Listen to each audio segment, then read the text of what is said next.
कोकणातून बातमी समोर येते। कोकणाला वादळी पावसाचा येलो अलर्ट देण्यात आलाय। रत्नागिरीत विजांच्या कडकडाटासह पावसाची शक्यता वर्तवण्यात येते।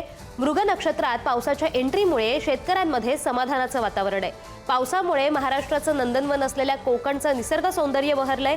नैऋत्य मोसमी वारे रत्नागिरी, सांगली, कोल्हापूर आणि सोलापूरमध्ये मुक्कामी आहेत। दक्षिण आणि उत्तर रत्नागिरीत अनेक भागात दमदार पावसाची एंट्री झाली आहे। 11 जून पासून हवामान सामान्य राहण्याची शक्यता वर्तवण्यात येते।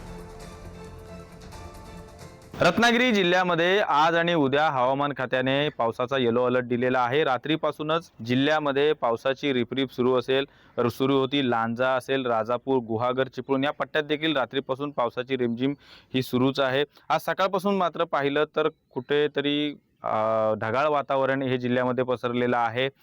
मृग नक्षत्राच्या या मुहूर्तावर पावसाच्या या आगमनामुळे शेतकऱ्यांमध्ये सुद्धा समाधानाचे वातावरण आहे। विजांच्या कडकडाटासह देखील पावसाची शक्यता ही हवामान खात्याने वर्तवलेली आहे। परंतु 11 तारखेनंतर हे जे हवामान आहे हे सामान्य राहील असा देखील अंदाज हा देखील हवामान खात्याने वर्तवलेला आहे।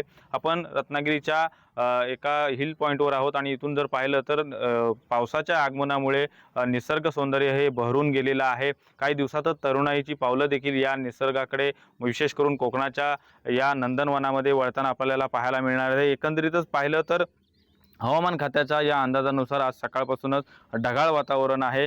काही क्षणात पाऊस देखील पडेल अशी देखील परिस्थिती इथली आपल्याला पाहायला मिळते। त्यामुळे एकूणच पाहिलं तर या पावसामुळे निसर्ग सौंदर्य आहे हे कोकणातले विशेष करून रत्नागिरी जिल्ह्यातले बहरून गेलेले आपल्याला दिसून येत आहे। राजन चव्हाण, पुढारी न्यूज, रत्नागिरी।